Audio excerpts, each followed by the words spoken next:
جو شخص مسلمانوں کو بم سے اڑانے آیا تھا وہ کیسے اسلام کا داعی بنا؟ امریکہ کی ریاست انڈیانا کے شہر منسی میں پیدا ہونے والا رچرڈ میکنی ریمبو کی فلمیں دیکھتے ہوئے بڑا ہوا اور اسی کی طرح سخت جان اور طاقتور بن کر دشمنوں کو مارنا چاہتا تھا۔ اس کے اسی عزم اور امریکہ سے والہانہ محبت نے اسے امریکن مرین کور تک پہنچا دیا۔ رچرڈ ایک مضبوط جسم کا مالک تھا اور پیشہ ورانہ عسکری مہارت کی وجہ سے ترقی کرتے ہوئے سارجنٹ بن گیا۔ اس نے امریکی فوج کی طرف سے کئی جنگوں میں شرکت کی۔ رچرڈ اس انتہائی خصوصی چھاپا بردار گروہ کا بھی حصہ تھا جسے بوسنیا کے قاتل ملوسیوچ کو زندہ پکڑنے کے لیے بھیجا گیا تھا۔ تمام بڑی بڑی جنگوں میں شرکت کرنے کی وجہ سے اس میں سخت دلی اور بالخصوص مسلمانوں سے شدید نفرت پیدا ہو چکی تھی۔ یہ نفرت اتنی بڑی کہ ایک دفعہ جوتے کی دکان میں اس نے 2 برقع پوش خواتین کو دیکھا تو ان کی گردنیں توڑنے کا ارادہ کر لیا تھا۔ اسی شدید نفرت کے سبب اس نے منسی میں مسلمانوں کی مسجد میں جمعے کے دن دھماکہ کرنے کا منصوبہ بنایا۔ اس کا منصوبہ تھا کہ وہ سینکڑوں مسلمانوں کو بم سے اڑا کر اپنی گاڑی میں بیٹھے ان کے چیتھڑے اڑتے دیکھے گا، لیکن قدرت کو کچھ اور ہی منظور تھا۔ مسجد کو بم سے اڑانے سے پہلے اس نے آخری دفعہ اسلام اور مسلمانوں کو جاننے کا فیصلہ کیا۔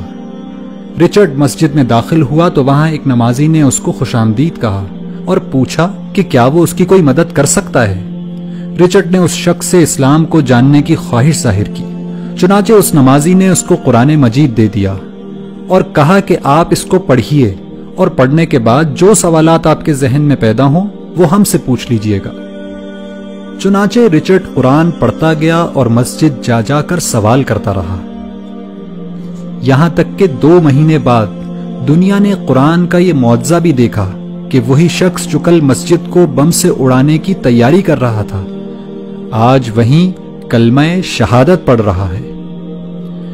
رچرڈ اس مسجد کی انتظامی کمیٹی کا 3 سال تک صدر رہا اور آج مایوسی اور نفرت کے شکار لوگوں کی کاؤنسلنگ کرتے ہوئے امریکہ میں اسلام کی دعوت لوگوں تک پہنچاتا ہے۔ ایک انٹرویو میں رچرڈ نے بتایا کہ قرآن کی اس ایک آیت نے اس کی زندگی تبدیل کر دی کہ جس شخص نے کسی ایک شخص کی جان بچائی اس نے گویا پوری انسانیت کو بچا لیا۔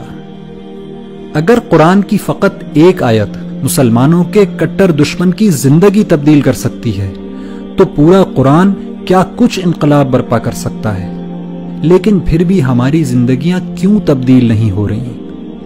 اس کی وجہ صرف ایک ہے کہ رچرڈ نے قرآن کو پڑھا اور سمجھا، لیکن ہم قرآن کو صرف پڑھتے ہیں، سمجھتے نہیں، ورنہ یہ ممکن ہی نہیں کہ رچرڈ کی طرح ہماری زندگیاں بھی تبدیل نہ ہوں۔